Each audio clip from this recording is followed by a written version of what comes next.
Tenho psoríase. Preciso tirar glúten da minha alimentação? Essa foi a pergunta de uma seguidora lá do Instagram. Se você ainda não me segue pelo Instagram, aproveita, já começa a seguir. E todos os sábados eu vou trazer aqui as respostas para aquelas perguntas selecionadas mais interessantes da semana que as minhas seguidoras fazem lá pela outra rede. E hoje eu vou trazer essa resposta a essa questão aí dessa seguidora. Normalmente as pessoas que têm doença autoimune, a psoríase é uma doença autoimune, elas têm uma permeabilidade maior entre as células do intestino. É a chamada hiperpermeabilidade intestinal. É um nome bem grande, é um nome difícil de falar, mas é o que acontece com o revestimento interno do intestino da maioria das pessoas que têm doença autoimune. E por que isso acontece?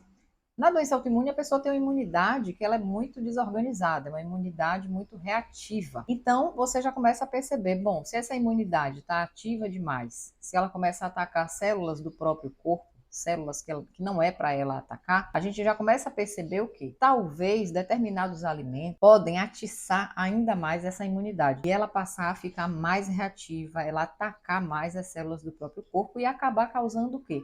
Uma piora da doença autoimune. No caso da psoríase, dessa seguidora, certamente, quando a gente faz essa relação, vai aumentar as lesões, vai aumentar a coceira no local em que ela tem as lesões e vai surgir o ferimento, precisando haver o uso de medicações locais para poder melhorar essa inflamação. Mas vai haver uma inflamação no local, uma coceira, e isso vai gerar um ferimento e fica esse ciclo eterno. Por isso que quanto mais a pessoa que tem psoríase, ela não dá atenção à alimentação, ela se alimenta aleatoriamente, muitas vezes ela está ingerindo alimentos que são inflamatórios, que estão fazendo mal para ela piora o quadro e não tem medicação tópica que resolva.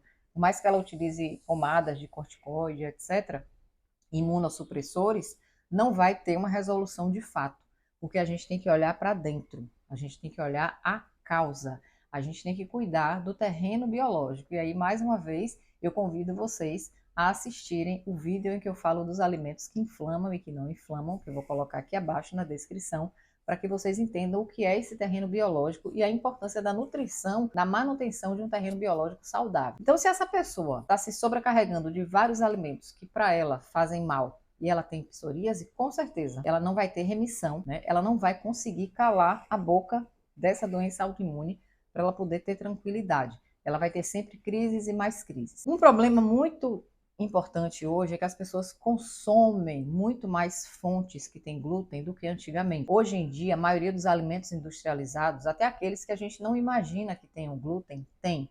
O glúten entra no processamento de muita coisa, né, de muitos alimentos aí industrializados, e as pessoas estão cada vez mais buscando praticidade.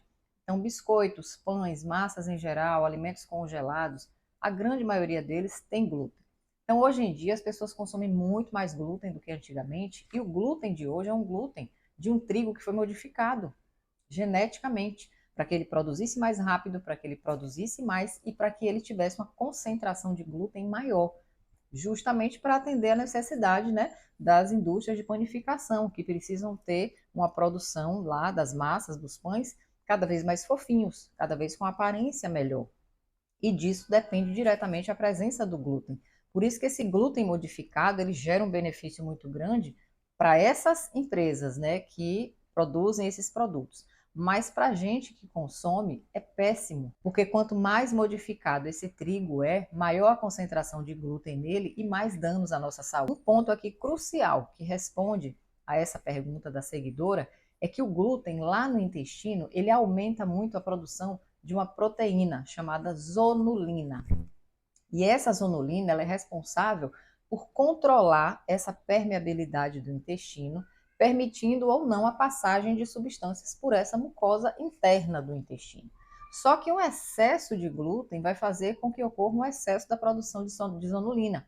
E esse excesso da produção vai fazer com que a zonulina abra mais esses espaços entre as células da parede interna do intestino. Abrindo mais, a gente vai ter aquela situação de hiperpermeabilidade do intestino e, consequentemente, se essa portinha está aberta, muitas substâncias que estão presentes no intestino vão atravessar.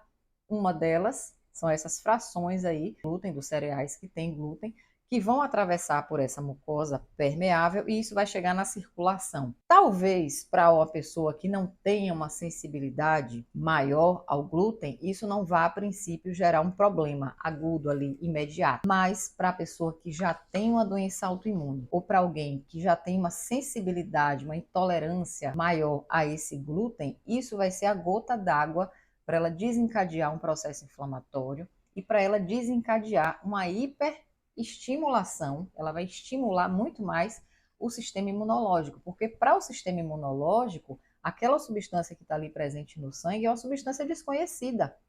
Ele vai atacar como uma forma de nos proteger. Só que para a pessoa que já tem a doença autoimune, se isso acontece, o que vai gerar é uma piora da doença. Então, se ela tem artrite, ela vai ter mais dor articular. Se ela tem psoríase, ela vai piorar a lesão da pele. Se ela tem vitiligo, ela vai ter uma extensão do corpo esbranquiçada maior, porque vai haver uma perda maior do melanócito, né? A imunidade destrói essas células que produzem aquele pigmento da nossa cor e a pele vai ficar com uma extensão dela mais branca, ou seja, vai piorar a doença. Então, nesse caso, todo cuidado em manter esse intestino saudável é importante. Por isso que eu sempre falo que olhar para a saúde intestinal é fundamental quando a gente está falando em doenças autoimunes, porque quando a gente fecha essa barreira, essa mucosa interna do intestino, a gente se protege, tá, da presença, né, dessas substâncias que vão atravessar essa mucosa e chegar à circulação para estimular esse sistema imunológico. Então, por isso que o primeiro passo é cuidar da mucosa intestinal, investigar nesse paciente, no caso dessa paciente da psoríase, se quando ela tem o consumo de glúten, ela percebe uma piora da coceira de pele ou da vermelhidão, da irritação, porque se tiver uma relação direta com esse consumo de glúten, é muito importante que ocorra a exclusão, tá? Pode ser que não exista melhora na exclusão do glúten, então a gente tem que verificar outros possíveis alimentos que estejam causando esse desequilíbrio aí da imunidade e tenha estimulado essa psoríase a piorar. Mas, em um primeiro ponto, é necessário, sim, investigar a quantidade de glúten, de fonte de glúten que ela ingere durante o dia, quantas vezes na semana, tá? A quantidade total aí nesse período, porque caso exista uma quantidade significativa, é muito válido que ocorra, sim, a exclusão. Mas um ponto importante aqui que eu tenho que chamar a atenção. É importante que essa exclusão seja feita com acompanhamento profissional, porque muitas vezes a pessoa exclui as fontes, percebe uma melhora, mas ela não consegue manter essa exclusão por muito tempo. E de repente, em uma situação, em uma festa, em um evento, ela vai ali consumir aquela fonte de glúten, consome numa quantidade além do que ela tem condições de tolerar, e ela pode ter uma crise muito violenta decorrente dessa ingestão do glúten naquele momento, tendo uma piora muito grande do problema. Então é muito importante que o nutricionista faça essa exclusão, até porque a gente vai dar para esse paciente opções de substituição, porque é muito complicado excluir as fontes de glúten e não colocar nenhum alimento equivalente do ponto de vista de carboidratos, né? Preparações que possam substituir aquele pão, aquele biscoito, aquele macarrão nesses horários. Então, a gente vai oferecer opções de substituição para que fique mais fácil essa exclusão, sem que a pessoa sinta tanto o impacto dela. Então, ela vai conseguir gerenciar aquilo ali, trocando um pão por um pão sem glúten, um macarrão de arroz, tá? Preparações que não levem farinha de trigo, como panquecas, omeletes, crepiocas, enfim, tantas outras opções que existem para que ocorra a substituição do glúten. Mas uma primeira coisa importante é que exista uma avaliação de um nutricionista para que ele identifique realmente se há necessidade da exclusão. Na grande maioria dos casos, eu vou ser bem sincera para vocês, é interessante essa exclusão, porque pelo fato de toda essa modificação que eu citei no início, que o glúten sofreu com o tempo, isso vai gerar problemas não só para quem tem doença autoimune, mas para qualquer outro contexto. Principalmente quando a gente fala em foco, concentração, energia mental, tá? Outros processos, como processos alérgicos em geral, mesmo que a pessoa não tenha uma intolerância ou sensibilidade ao glúten, mas se ela já tem uma sensibilidade a outros alimentos, a presença do glúten aí pode manter o processo alérgico ou o processo de sensibilidade, mesmo que essa pessoa exclua todos os outros alimentos que ela sabe que tem alergia. Porque justamente o fato dessa zonulina gerar esse aumento da permeabilidade no intestino, isso vai tornar o sistema imunológico mais sensível. Então, se você exclui tudo que você tem alergia, mas mantém as fontes de glúten, pode ser que o seu processo alérgico também não tenha uma melhora muito boa por conta dessa manutenção do glúten aí na alimentação.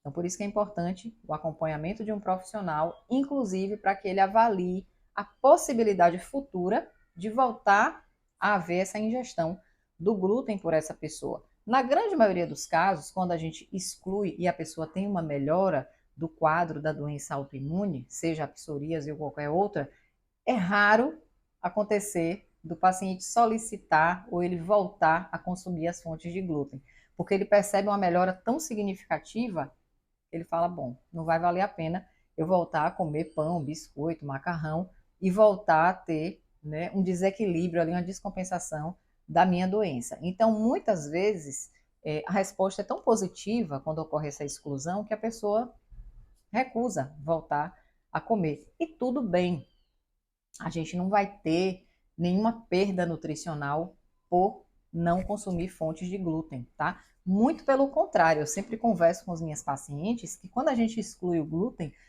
a gente descobre um mundo de outras possibilidades de alimentos que às vezes a pessoa antes não consumia, porque ela era muito viciada em comer pão, biscoito, massas em geral, e ela não sabia que existiam raízes, que existiam outros grãos em que a gente pode utilizar para fazer bolo, né, como farinha de amêndoa, farinha de arroz, farinha de grão de bico. Então existe uma série de opções de substituição que vai possibilitar diferentes receitas para que você possa variar suas refeições de forma mais nutritiva e de forma mais criativa também.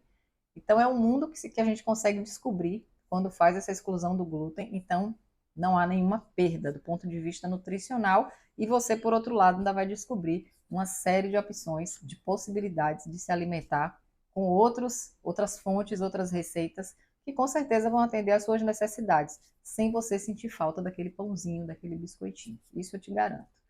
Então, eu espero que essa resposta atenda aí a necessidade da nossa seguidora lá do Instagram. Se você não me segue no Instagram, começa a seguir aqui agora, que você vai gostar de conhecer também lá outros conteúdos em autoimunidade feminina, que eu trago diariamente a minha própria experiência prática, as minhas próprias vivências com a doença autoimune e as formas que eu busco para ter qualidade de vida, independente disso. Aqui abaixo na descrição do vídeo também tem outros links para você ter acesso a mim, atendimentos, outras informações sobre como eu trabalho, o e-book dos sucos, que é maravilhoso, inclusive para quem tem doença autoimune, lá tem diversas opções de sucos para você variar na sua rotina. E é isso aí. Até o próximo Mari Responde.